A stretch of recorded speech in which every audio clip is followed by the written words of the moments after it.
అస్సలాము అలైకుం వరహమతుల్లాహి వబర్కాతుహు. నిన్న ఒక వీడియో వచ్చింది. ఆ వీడియోలో దేవరాజు మహారాజు అనేటటువంటి ఒక ప్రొఫెసర్, తనను తానుగా ఒక ప్రొఫెసర్గా చెప్పుకుంటున్నటువంటి ఆ వ్యక్తి కనీస బాధ్యత అనేది, కనీస సోషల్ రెస్పాన్సిబిలిటీ అనేది లేకుండా ఒక ప్రవక్తపై, ఒక పెద్ద మతమ వర్గము దాదాపుగా 200 కోట్ల మంది ప్రజలు అనుసరించేటటువంటి ఒక ప్రవక్తపై అనుచిత వ్యాఖ్యలు చేయడం జరిగింది. అతను ఒక పుస్తకాన్ని ఆధారంగా చేసుకుని ఈ మాట అన్నాడు. ఎవరో ఒక పుస్తకము ప్రవక్త మహనీయులు ముహమ్మద్ సల్లల్లాహు అలైహి వసల్లం వారికి వ్యతిరేకంగా రాసినటువంటి దాన్ని ఆధారంగా చేసుకుని తనేదో పెద్ద రీసెర్చ్ పొడుస్తున్నాను అన్నట్టుగా ప్రవక్త ముహమ్మద్, చెంగేజ్ ఖాను వీరిద్దరూ కూడా ఒకటేను, పెద్దగా తేడా లేదని ఆ రచయిత రాశాడు అని ఈ మహానుభావుడు కూడా ఆయనని ఆధారంగా చేసుకుని, అతన్నేదో ఆధారంగా చేసుకుని చెప్తున్నాడు.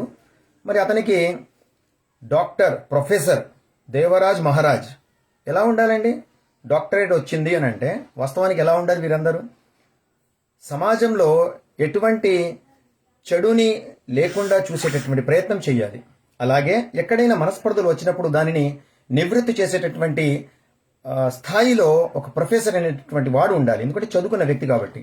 అయితే అతను ప్రపంచవ్యాప్తంగా 200 కోట్ల మంది అనుయాయులుగా ఉన్నటువంటి ఒక గొప్ప చారిత్రక నేపథ్యం కలిగినటువంటి ఒక వ్యక్తి ప్రవక్త ముహమ్మద్ సల్లల్లాహు అలైహి వసల్లం వారిపై అనుచిత వ్యాఖ్యలు చేసి అతను తనను తానుగా కించపరుచుకున్నాడని నేను గట్టిగా చెప్పగలను. ఏంటన్నాడు ఆయన? ఆయన రాసినటువంటి, అతను చదివినటువంటి ఒక పుస్తకము ఎఫ్డబ్ల్యూ బర్లే అనేటువంటి ఒక వ్యక్తి ఇస్లాంకి వ్యతిరేకంగా, ఇస్లాంపై విషం కక్కే ప్రయత్నంతో ఆయనొక్కడే కాదు, అలాంటి చాలా మంది ఉన్నారు. మరి ఇలా ఇస్లాంపై మరియు ప్రవక్త ముహమ్మద్ సల్లల్లాహు అలైహి వసల్లంపై విషం చిమ్మేటటువంటి వర్గము ఎప్పుడూ వస్తానే ఉన్నది. ఇది కొత్తగా వచ్చినటువంటి విషయం కాదు. దేవరాజ్ మహారాజ్ గారు, మీరు దాదాపుగా 70 సంవత్సరాలైనా ఉంటాయి మీకు. 70 సంవత్సరాల్లో ముస్లింలు ఎలా ఉంటారు, ముస్లింల వ్యవహార పద్ధతులు ఎలా ఉంటాయనేది ఒక్కసారి కూడా మీరు పరిశీలించినట్టుగా లేదు. ఒకవేళ అది చేసి ఉంటే తప్పనిసరిగా మీకు వాస్తవ విషయాలు తెలిసేవి. ఎంత మూర్ఖత్వం ఇది! మీరు చదువుకున్నవారా? మీరు ఒక ప్రొఫెసరా? పైపెచ్చు దాన్ని అంటారు ప్రవక్త ముహమ్మద్ పై మీరు అధ్యయనం చేయబోతున్నారా? చేస్తే మీకు తెలిసినటువంటి విషయాలు ఇవే. మీరేమంటున్నారు? ఎఫ్డబ్ల్యూ బర్లేటటువంటి అతను చెంగేజ్ ఖాన్ కును ప్రవక్త ముహమ్మద్ సల్లల్లాహు అలైహి వసల్లం కి పోలిక లేదు, వారిద్దరూ ఒకటేను, వారిద్దరూ ఒకే పోలికను కలిగి ఉన్నారని చెప్తారా? చరిత్రలో చెంగేజ్ ఖాన్ అత్యంత దుర్మార్గుడిగా మిగిలిపోయినటువంటి వ్యక్తి. అయితే ప్రవక్త ముహమ్మద్ సల్లల్లాహు అలైహి వసల్లం వారు ఇవాళ నేటికి 200 కోట్లకి పైగా ఉన్నటువంటి ప్రపంచవ్యాప్తంగా అనుసరించేటటువంటి జనాలు ఉన్నటువంటి వ్యక్తి. ఆయన సల్లల్లాహు అలైహి వసల్లం వారు హృదయాల విజేత. మీరు చెప్తున్నటువంటి విషయాలలో ఏ ఒక్కటి కూడా ప్రవక్త ముహమ్మద్ సల్లల్లాహు అలైహి వసల్లం వారితో సరిపోలడం లేదు. ఇంత నీచంగా మీరు దిగజారుతారని, ఒక ప్రొఫెసర్ అయి ఉండి ఇంత తక్కువగా, ఇంత చిన్న ఆలోచనలు కలిగి ఉంటారని మేము ఎప్పుడూ అనుకోలేదు. ఎందుకంటే మీరు వ్యక్తి స్వేచ్ఛ గురించి మాట్లాడినప్పుడు ఇవన్నీ మేము చాలా మిమ్మల్ని సందర్భానుచితంగా మిమ్మల్ని పొడిగినటువంటి వారమే. ఎందుకంటే మానవతా భావం, మానవతా దృక్పథం ఉన్నటువంటి ఎవరు మాట్లాడినా, ఒక ముస్లింగా, ఒక ప్రవక్త ముహమ్మద్ సల్లల్లాహు అలైహి వసల్లంని అనుసరించేటటువంటి ఒక వ్యక్తిగా నాలాంటి వాళ్ళు ఎంతో మంది మిమ్మల్ని అనుసరించేటటువంటి వారేను, మిమ్మల్ని సపోర్ట్ చేసేటటువంటి వారేను. అయితే ఎంత మూర్ఖంగా మీరు ప్రవక్త ముహమ్మద్ సల్లల్లాహు అలైహి వసల్లం గురించి అసలు చదవకుండా ఎంత తేలికగా మాట్లాడారో. మీరు ఇలా మాట్లాడడం ఎంతో శోచనీయం, ఎందుకంటే మీరు చదువుకున్న వ్యక్తి కాబట్టి. అయినా సరే మీరు చెప్పినటువంటి ఏంటి? ప్రవక్త ముహమ్మద్ ఖురానుని ఎక్కడెక్కడి నుండి క్రోడీకరించి చివరికి అది ఒక ఖురాను తన దైవ గ్రంథం అని చెప్పడం జరిగింది అని మీరు అంటున్నారు. ఆ వీడియోలో, మీరు ఇచ్చినటువంటి వీడియోలో మీరు చెప్పినటువంటి విషయం ఇది.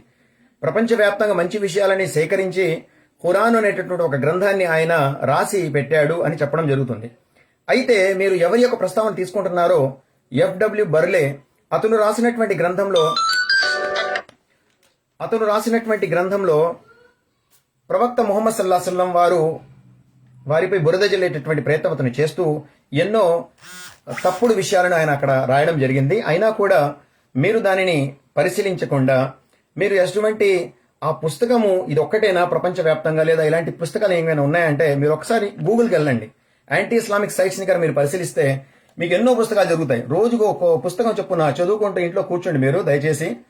దానికన్నా కూడా ఒక ఉత్తమమైనటువంటి విషయం నేను మీకు చెప్తాను. ప్రవక్త ముహమ్మద్ సల్లల్లాహు అలైహి వసల్లం వారి యొక్క చరిత్రను గురించి కూడా ఒకసారి తెలుసుకునే ప్రయత్నం చేయండి. ఆ తర్వాత మీకేమన్నా లోటుపాట్లు అనిపించి ఉంటే నిస్సందేహంగా మీరు పైకి చెప్పొచ్చు. ముస్లింలుగా ఉన్నటువంటి మేము మీకు ఒక తగినటువంటి సమాధానము, ఒక అకాడమిక్ డిబేట్ల ద్వారా మనం చెప్పగలిగేటటువంటి ప్రయత్నం డెఫినెట్ గా చేస్తాం. అయితే ప్రొఫెసర్ గా ఉండి మీకు 70 సంవత్సరాలు ఉండి కూడా మీ ఎక్స్పీరియన్స్ లో ఎంతో మంది ముస్లింలను చూసి, ఎంతో మంది ఇస్లామిక్ ధార్మిక విషయాలను పరిశీలించి మీరు ఇట్లా చెప్పడము అస్సలు బాగాలేదు. మీరేమన్నారు అందులో? ఖురానుని క్రోడీకరించి తనేదో రాసున్నట్టుగా రాసుకున్నాడు అని మీరే చెప్పారు. అంటే ఖురాను క్రోడీకరించి రాశాడు ముహమ్మద్ అన్నారు. మరి ఎఫ్డబ్ల్యూ బర్లే ఈ 2001 తర్వాత జరిగినటువంటి సంఘటనలు, అంటే ట్విన్ టవర్ పడగొట్టిన తర్వాత తీవ్రవాద చర్య జరిగిన తర్వాత మీరు అంటున్నారు. మీకు తెలుసా, తీవ్రవాద చర్యకి వ్యతిరేకంగా ఇది తీవ్రవాద చర్య కాదు, ఇది ఇన్సైడ్ జాబ్ అని కాన్స్పిరసీ థీరీస్ ఎన్నో ఉన్నాయి. షడ్యంత్రణ జరిగింది ఇక్కడ అని చెప్పేటటువంటి థీరీస్ యుఎస్ ప్రొఫెసర్స్ చాలా మంది చెప్పారు. మీలాంటి కన్నా లేదా మీకన్నా పెద్ద ప్రొఫెసర్స్ ఇక్కడ చెప్పడం జరిగింది. ఎంతో మంది సైంటిస్టులు ఇది ఒక ఇన్సైడ్ జాబ్ అని ఎన్నో డాక్యుమెంటరీని కూడా 9/11 డాక్యుమెంటరీస్, ఇన్సైడ్ జాబ్, ఇలాంటి డాక్యుమెంటరీస్ ఎన్నో ఉన్నాయి. అయితే ఇప్పుడు ఇంటర్నెట్ మీద అవి చలామణిలో లేవు, వాటన్నిటిని కూడా తీసివేయడం జరిగింది. అయితే ఈ వాస్తవ విషయాలు, చారిత్రక విషయాలను మీరు తిరస్కరించగలరా? మీరు అంటున్నారు తీవ్రవాద చర్య అని. సరే కానివ్వండి, తీవ్రవాద చర్య అనుకుందాం. మీరు చెప్పినటువంటి విషయం ఏంటి? ఆ తర్వాత అనేక మంది కారు బాంబుల ద్వారా, మానవ బాంబుల ద్వారా ప్రపంచంలో ఇలాంటి దుర్భరమైనటువంటి పరిస్థితులకు కారణమయ్యారని చెప్పారు. అది దేనివల్ల జరిగింది అని అంటే ఆ ఎఫ్డబ్ల్యూ బర్లే అనేటువంటి వ్యక్తి ఇది ఖురాన్ గ్రంథంలో ఇలా చెప్పబడిందేమో, అందుకే ముస్లింలు అనేక మంది ఇలా చేస్తున్నారని అతను ఖురాన్ను పరిశీలిస్తే తీరా తెలిసినటువంటి విషయం ఏమిటంటే ఖురాన్లో తప్పు లేదు, ఇది ముహమ్మద్ తప్పే అని అన్నారు. అసలు మీకేమన్నా మైండ్ ఉందా? మీరు చెప్పే మాట సరే, మీరు ఆయన అనుసరించి చెప్పారు, అయితే మీకు మైండ్ ఉందా? మీరేమన్నారు? ప్రవక్త ముహమ్మద్ ఖురాన్ని క్రోడీకరించి రాశాడు అని మీరే అంటున్నారు. అయితే తర్వాత మీరేమంటున్నారు? అదే వ్యక్తి ఖురాన్లో తప్పు లేదు, ఇది ప్రవక్త ముహమ్మద్ సల్లల్లాహు అలైహి వసల్లం వారి ద్వారా జరిగినటువంటి తప్పిదమే అని అతను రాశాడు అంటున్నారు. మైండ్ ఉన్నవాడు ఎవడైనా ఇది ఆలోచించగలడు. ఖురాన్ని రాసి గ్రంథ రూపంలో ఇచ్చినటువంటి ప్రవక్త ముహమ్మద్ మరి ఖురాన్కి వ్యతిరేకంగా ఎలా చెప్పగలడు? అసలు మీకు కించంత కూడా జ్ఞానం లేకుండా మీరు ఆలోచిస్తున్నారని ఈ విషయం తెలుస్తుంది. ఇదంతా ఎందుకు జరుగుతుందంటే తెలుసా, మీకు కూడా ఇస్లాం పట్ల ఏదో విషయం లోపల ఉన్నది, దాన్ని ఎలా బహిర్గతం చెయ్యాలా అని మీరు తపన పడుతూ ఇలాంటి రీసెర్చ్ కోసం ఒక నామ మాత్రమే, ఒక రీసెర్చ్ కోసం మీరు పెట్టుకున్నటువంటి సింబలే తప్ప వాస్తవానికి మీరు ఇస్లాం పట్ల కించింత జ్ఞానం కూడా మీకు లేదని ఈ మీరు ఇచ్చినటువంటి ఈ వీడియో ద్వారా తెలుస్తుంది. కాబట్టి మిత్రమా, వయసులో చాలా పెద్దవాడివి, 60 నుంచి 70 సంవత్సరాలైనా ఉండుంటాయి మీ రేంజ్కి. మరి మీరు ప్రొఫెసర్గా కూడా డాక్టర్ దేవరాజు మహారాజు హేతువాదులు అంటున్నారు. మీ హేతువాదం ఎలాంటిదో తెలుసా? మీకు పెళ్లి జరిగిందా? మీకు పిల్లలు ఆయన ఉంటారు కదా, వాళ్ళు కూడా పెళ్లిళ్ళు చేశారు కదా, ఏ పద్ధతి ప్రకారం చేస్తుంటారు మీరు పెళ్లిళ్ళు? అంటే మీ వ్యక్తిగత విషయాల్లో గుజులకి నేను పోదోలట్లా. మీరేమంటారు? దేవుళ్ళు లేరు, సాంప్రదాయాలు లేవంటారు కదా, మీరు ఎట్లా చేశారో జనాలకి తెలిసే ఉంటుంది. మీ దగ్గరలో ఉన్నటువంటి వారందరికీ కూడా ఈ విషయాలు తెలిసే ఉంటాయి. అనేక మంది దేవుడు లేడు అని నమ్మేటటువంటి మూర్ఖులందరూ కూడా చేసేటటువంటి విషయం ఏంటంటే వారి యొక్క పిల్లల పెళ్లిళ్ళని, స్వయంగా వారి పెళ్లిళ్ళని ఏదో ఒక మత ఆధారంగా చేసుకుని తర్వాత మేము దేవుడిని నమ్మము, మేము మతాన్ని నమ్మము అని ప్రగల్భాలు పడుగుతూ ఉంటారు.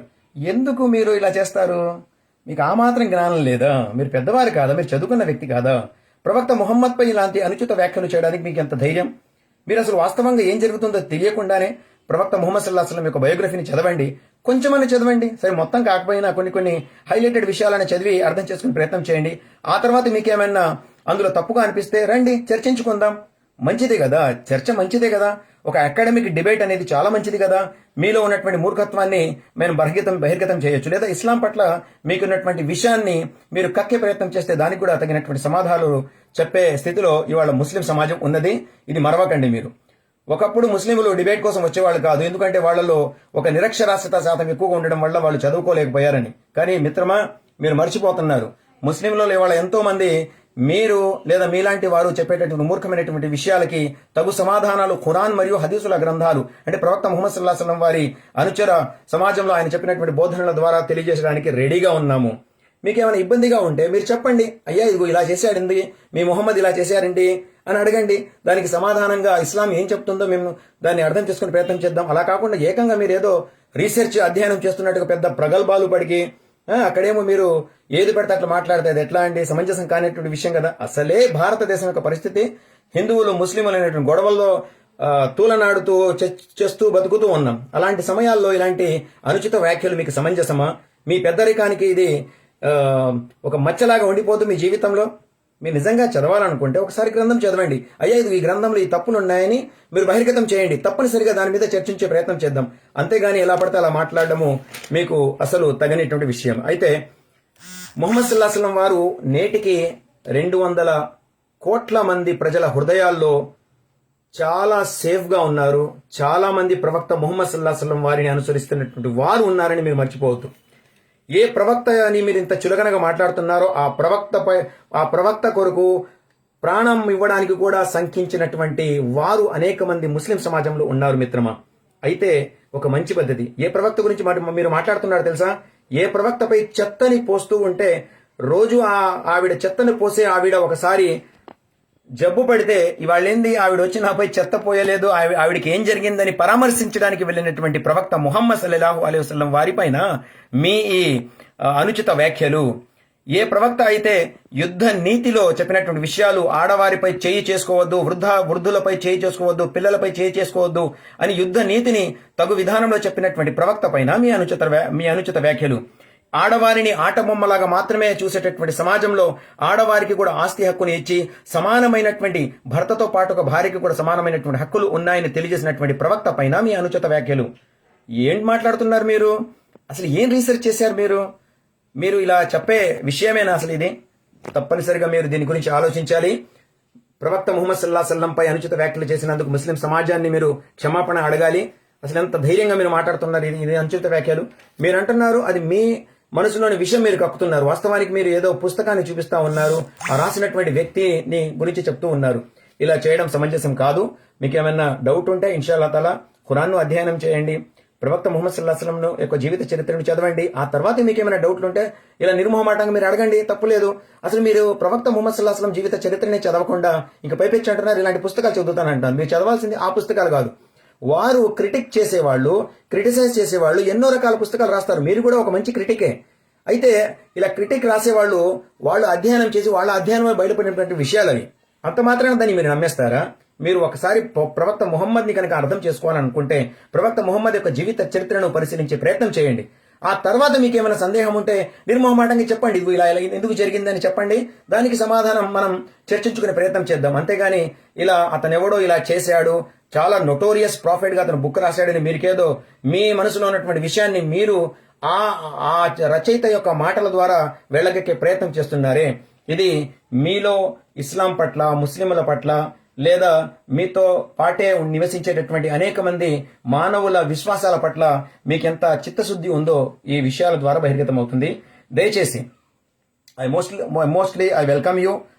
మీరు ఇస్లాంని అర్థం చేసుకోండి, ప్రవక్త ముహమ్మద్ సల్లల్లాహు అలైహి వసల్లంని చదవండి, ఆయన జీవిత చరిత్రను చదవండి, ఆయన ఏ సందర్భాలలో ఎలాంటి నిర్ణయాలు తీసుకుని ఉన్నాడో ఈ విషయాలను కూడా మీరు తెలుసుకోండి. ఆ తర్వాత మీకేమైనా సందేహాలు ఉంటే మీరు నిర్మోహమాటంగా వ్యక్తి స్వేచ్ఛను ఇస్లాం ప్రోత్సహిస్తుంది, గుర్తుపెట్టుకోండి. ఏ ప్రవక్తని గురించి మీరు అంటున్నారో అదే ప్రవక్త వ్యక్తి స్వేచ్ఛ పట్ల అత్యధిక ప్రాముఖ్యత ఇవ్వడం జరిగింది. మీరు ఈ విషయాన్ని మరవకండి. మీకు తెలియకపోయి ఉండవచ్చు. అయితే నాస్తికుడుగా ఎవరైనా ఉండాలనుకుంటే అతనికి కూడా స్వేచ్ఛ ఉంది. అది అతని దేవుడు, అతని సృష్టికర్త చూసుకోవాల్సినటువంటి విషయము. నాస్తికుడికి కూడా అంతే హక్కులు ఉన్నాయి. అతను కూడా దేవుడిని నమ్మను అని చెప్పిన తర్వాత కూడా ఈ భూమిపై బ్రతికేటటువంటి హక్కు అతను జీవించేటటువంటి హక్కు అతనికి ఉన్నది. ఈ విషయాన్ని చెప్తుంది ప్రవక్త ముహమ్మదే సల్లల్లాహు అలైహి వసల్లం వారు. ఏమంటున్నారు? ఎవరైతే భూవాసుల పట్ల కారుణ్యం కలిగి ఉంటారో పైనున్నవాడు అంటే మనందరి సృష్టికర్త వారి ఎడల కారుణ్యం కలిగి ఉంటాడని చెప్పారు. ఈ ఒక్క విషయం చాలదా మీకు? మీరు అంటున్నారు చెంగేజ్ ఖాను ముహమ్మద్ ఒకటే అని అంటున్నారా మీరు? నౌజుబిల్లా. చెంగేజ్ ఖాను నిర్దయతో అనేక మందిని హత్య చేశాడు. ప్రవక్త ముహమ్మద్ సల్లల్లాహు అలైహి వసల్లం వారి ద్వారా హత్య చేయించబడినటువంటి వ్యక్తి ఒకడూ లేడు. తెలుసా మీకు విషయం? మరి మీరు ఏం చదివారు ప్రవక్త ముహమ్మద్ సల్లల్లాహు అలైహి వసల్లం వారి గురించి? భూవాసులపై మీరు కారుణ్యం చూపండి అన్నారు. మీ పొరుగు వారి పస్తులతో ఉంటే నువ్వు విశ్వాసుడివి కావు అని అన్నారు. నువ్వు ముస్లిం అవ్వాలంటే ముందు నీ పొరుగువాడు భుజించుకొని కడుపు నిండా భుజించినటువంటి స్థితిలో అతను నిద్రపోతే కనుక అప్పుడే నువ్వు ముస్లిం అవుతావు. ఒకవేళ అతను పస్తులుంటే నువ్వు ముస్లిం కావు అని చెప్పినటువంటి వ్యక్తి ప్రవక్త ముహమ్మద్ సల్లల్లాహు అలైహి వసల్లం వారు. అలాంటి వారి గురించి మీరు చదవకుండా మీకు ఇష్టం వచ్చినట్టుగా మీ నోటి దురుసుని తగ్గించుకోకుండా ఎలా పడితే అలా మాట్లాడడం మంచిది కాదు. దేవరాజ్ మహారాజ్ గారు, మీరు వయసులో చాలా పెద్దవారు, మాలాంటి వాళ్ళు మిమ్మల్ని చాలా సందర్భాల్లో మంచి ఆలోచన పరుడు అనేటటువంటి విషయాన్ని కూడా మనం చెప్పినటువంటి వారము. తిరిగి మీరు ఇంతటి మూర్ఖత్వానికి గురవుతారని మేము ఎప్పుడూ అనుకోలేదు. దయచేసి మీరు ప్రవక్త ముహమ్మద్ సల్లల్లాహు అలైహి వసల్లం వారి యొక్క చరిత్రను చదవండి. మహాప్రవక్త ముహమ్మద్ సల్లల్లాహు అలైహి వసల్లం యొక్క చరిత్రను చదివి అర్థం చేసుకునే ప్రయత్నం చేయండి. ఆ తర్వాత మీకు ఏమైనా సందేహాలు ఉంటే నిస్సందేహంగా మీరు అడగవచ్చు. సోషల్ మీడియా వేదిక ద్వారానే మీరు అడగవచ్చు. అందరం కలుద్దాం, చర్చించుకుందాం. అంతే తప్ప తప్పుడు వ్యాఖ్యలు చేసి మీరు సమాజాన్ని భ్రష్టు పట్టించేటటువంటి ప్రయత్నం ఎప్పటికీ చేయాలని, ఇలా చేస్తే మీరు ముస్లిం సమాజానికి క్షమాపణ వేడుకొని ఇక ముందు నుంచి ఇలాంటి వ్యాఖ్యల నుంచి దూరంగా ఉంటానని మీరు దైవ సాక్షిగా ప్రమాణం చేయడం. ఒకవేళ మీరు దైవాన్ని నమ్మకపోయినా పర్లేదు, మీరు కనుక వాస్తవంగా మానవుల మధ్యలో స్నేహపూర్వక వాతావరణం చూడాలని అనుకుంటారంటే మాత్రం తప్పనిసరిగా ఇలాంటి విషయాలు చేయకుండా ఉండాలనేటువంటి ఇంకిత జ్ఞానం మీకు ఉండాలి. అది మీరు తెలుసుకుంటారని ఆశిస్తున్నాను. అస్సలాము అలైకుం.